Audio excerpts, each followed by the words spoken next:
to allow me to help you restore your faith. Wow. He's like, believe me. I wouldn't be here unless it was like necessary. Yeah, I'm here and I'm with you.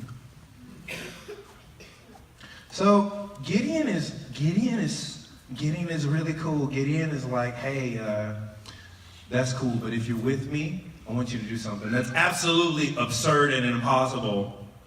I want you to make the dew on the floor, but I'm going to lay out a fleece, but no dew on the fleece. You ever wet a fur coat and then try to dry it? You better throw that thing away. And then the next night, Gideon's like, can you do the opposite? If you're really God. And God's like, I'm really God. And he does it.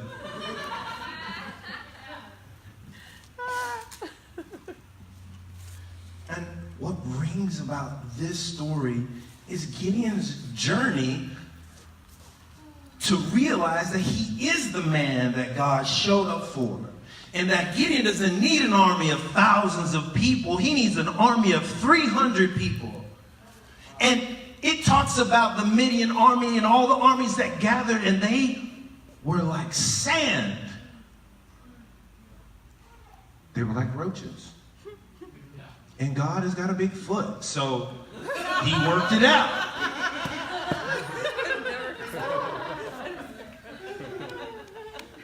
Come on now. And let's just be real. Sometimes God says stuff to you, and it's hard to believe. And that's not a play on your faith. Do you know what happens if you don't have enough faith? God gives you his. He's like, I'll give you a measure, but you can have mine. I want them to be in me like I'm in you. And God has, and what's interesting about God is he's like a billion and like he just doesn't lose. That's right. He's like the LeBron of everything.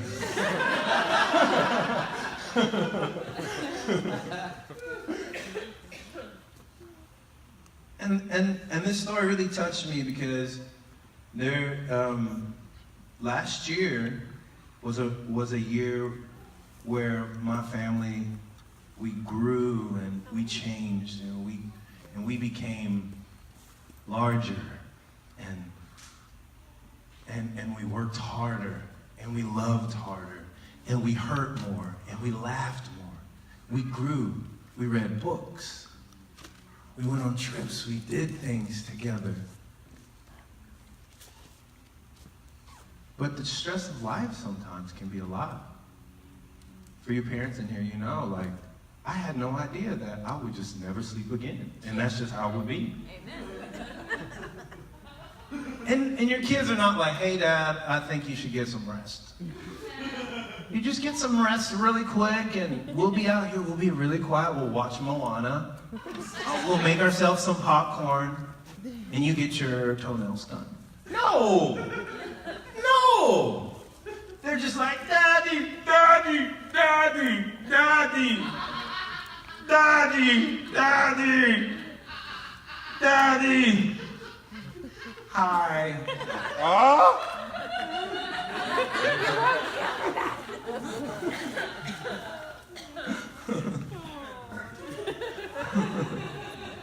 And there were times last year where I said, God, I went to IKEA and I told you about the room that you told me, and you said that it's done and that's happening. Well, God, I can't even find some of the pieces that you sent in the boxes.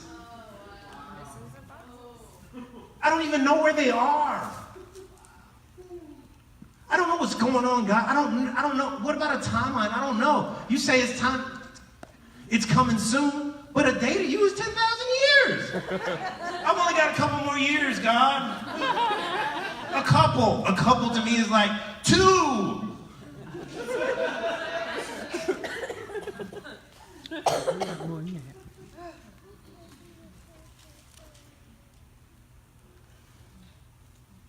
But God broke in. And God faced me directly. And he said, go in the strength that you already have. Because that dream inside of you is fulfillable. And what's inside of you will fulfill it. Just walk. And those pieces that were lost, I got you. And all the places where you thought that you would have to create that beautiful chair by yourself, we gonna do it together. And then I want you to sit in while I work on other pieces. Because that dream that's inside of you isn't just your dream. It's my dream. And I'm more into the dream that I gave you than you even know how to be. I'm into it. And I just want to let you know that when I'm into something, when I get into it, when I invest, my portfolio, the returns are great.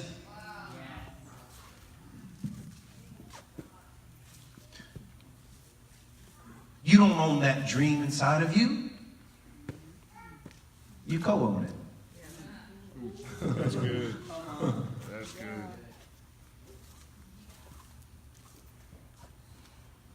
And God just began to talk to me about joy. And to be honest, like, joy sometimes has seemed like this distant rainbow that I'm so close to. I'm almost there. Or I'm in it, and then where'd the rainbow go? What happened?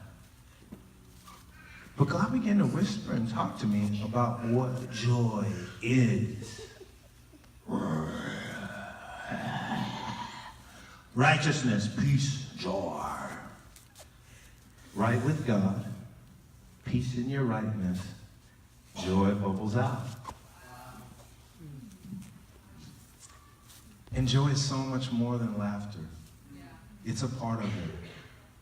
When you meet, and joy is a person. Joy is Jesus. Right? Love is Jesus. These things that hold our universe together are the one that was the word that was spoke out of God's mouth. And there's so many facets of joy and what joy is. And I want to tell you right now, I don't care what you've been going through, you haven't lost your joy. That's right. That's right. Because God has never lost anything. Yeah. That's good. You can look all day, like I got this right here. You're like, no, God, I put it over here. No, I got it. It's right here. Here's your joy.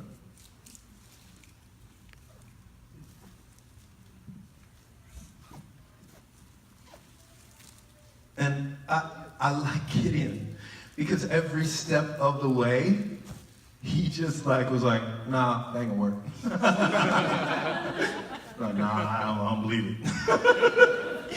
So I'm telling you right now, that dude is in the Bible. Out of the billions of people that lived, God picked that so that you would know you don't have to have it all together. You don't have to be perfect. You don't have to know everything. You don't have to go to school 500,000 years. You don't have to do all these things that God has your back. And when you go to school in power. You go to school in joy. You go to the nations in love. Yeah. Come on now. Amen. Oh, glory. It's there. And I'm talking to some people who feel like they have lost their joy. They feel like they have misplaced it. Some of us here have felt like they've misplaced it for years, for a long time, for a minute.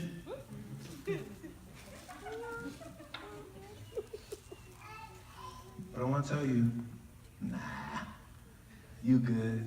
That's right. Yeah. You good, bruh.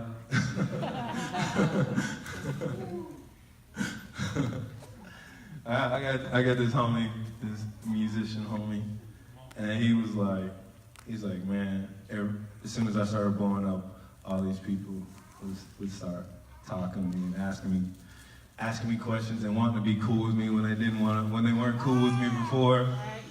And he said, they'd be like, hey man, you want to come and do this? And he would just text them back, nah, bruh, I'm good. So, when the fear comes and the joy seems to disappear, and you feel like the army that you're fighting against is so many people, and you got like 2 of your homies, and sometimes they show up and sometimes they don't. And it's just you and the maker of the world.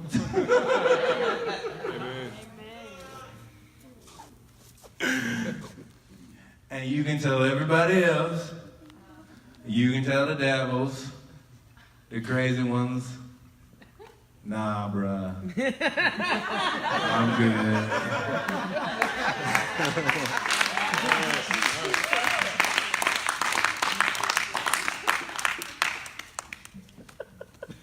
So Gideon attacks and wins. Read the story, it's super weird how he attacks. I think he like grabs like these clay pots and they have like trumpets. And he walks up to the front door of this dude's crib, and blows his trumpet, and breaks the clay pot. But that would be scary though, if you're inside and there's a trumpet, what is that? So this is what happened. They're like, what is that? Pulled out their gun and like kill their friends. Ah! It's over for us. Never heard a trumpet that squeaky.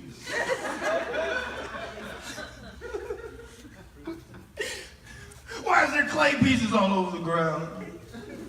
Who's been shooting clay pigeons here? Who did this? This whole army died with 300 people with no weapons. They killed the whole army with no weapons. None of them with no weapons. God's so funny. Jericho, right? He's like, send the drummers. Imagine being a drummer walking outside of Jericho, the biggest structure in the world at the time, and you're like, and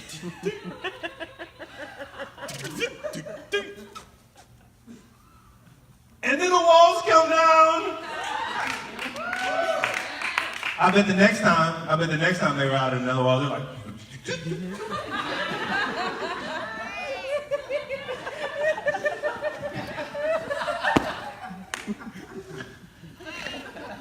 they were so excited, huh? Every time I play this thing, walls come down. The earth shakes and God shows up. I got an atomic bomb right here.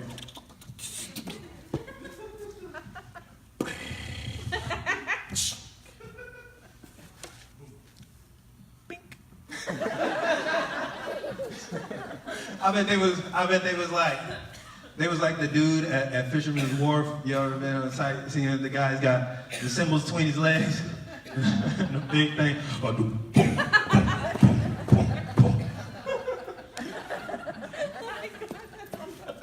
This is for you, Lord.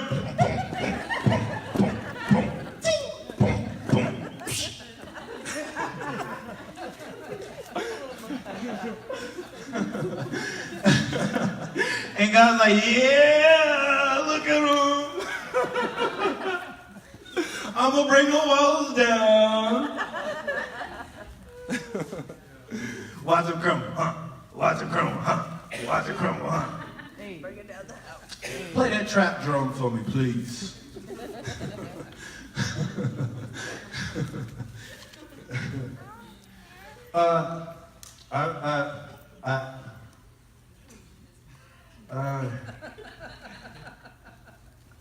Leave in front of all these people just laughing at me up here on stage. Leave my homie alone, so it's all good. I wanna get some people up here, and what I want to do is release people in the prophetic and the ministry thingies. Because it's the easy bits. You don't even have to show up. I heard of people that like, you just call your friends on the phone.